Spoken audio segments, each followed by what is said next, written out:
વડોદરા જિલ્લાના સાવલી પંથકમાં સ્થાનિક સ્વરાજ્યની આવનારી ચૂંટણી પહેલા રાજકીય માહોલ દિવસેને દિવસે ગરમાઈ રહ્યો છે।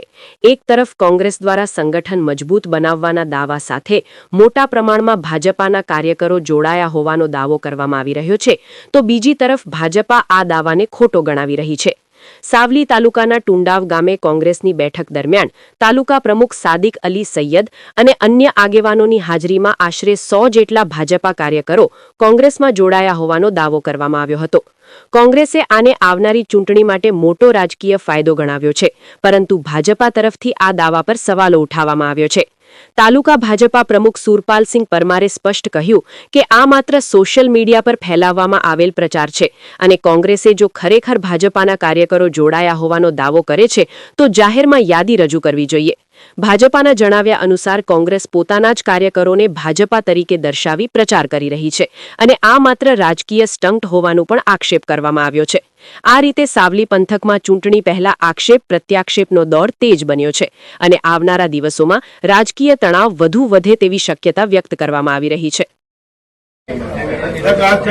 આજરોજ ગોઠડા જિલ્લા પંચાયતમાં મંજુસરના કાર્યકરો અને આગેવાનો અને ગોઠડા જિલ્લા પંચાયતના ભાજપના જે કાર્યકરો હતા એ કોંગ્રેસની પ્રેરિત થઈ અને દેશની સેવા માટે કોંગ્રેસમાં કેતનભાઈ પંચાલ અને 100 થી વધુ કાર્યકર આજ રોજ જોડાયા છે। 100 થી વધુ કાર્યકરો કોંગ્રેસમાં જોડાવાથી આપ શું ઈચ્છી રહ્યા છો?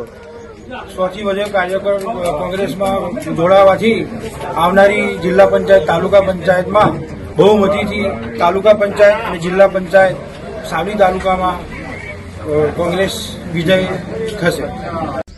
આજરોજ સોશિયલ મીડિયાના માધ્યમથી મને જાણવા મળ્યું છે કે ગોઠડા જિલ્લા પંચાયતના ભારતીય જનતા પાર્ટીના 100 થી વધારે કાર્યકર્તા ભાજપ છોડી અને કોંગ્રેસમાં જોડાયા છે, તે તદ્દન ખોટી વાત છે। કોઈ અમારા કાર્યકર્તા અમારું ભારતીય જનતા પાર્ટીને છોડી અને કોંગ્રેસમાં જોડાયા નથી। જે ભાઈ ભાજપ છોડી અને કોંગ્રેસમાં જોડાયા છે તે ભારતીય જનતા પાર્ટીના એક સક્રિય સભ્ય પણ નથી અને ખોટી રીતે પોતાને કોંગ્રેસને સંતોષ આપવા માટે કોંગ્રેસમાંથી કોંગ્રેસમાં જોડાઈ અને વાહવાહી લેવા માટેનું કામ ચાલી રહ્યું છે। 100 કાર્યકર્તા જો ભાજપ છોડી અને કોંગ્રેસમાં જોડાયા હોય તો કાર્યકર્તાનું લિસ્ટ 100 નામ જાહેર કરે તેવી મારી માંગ છે।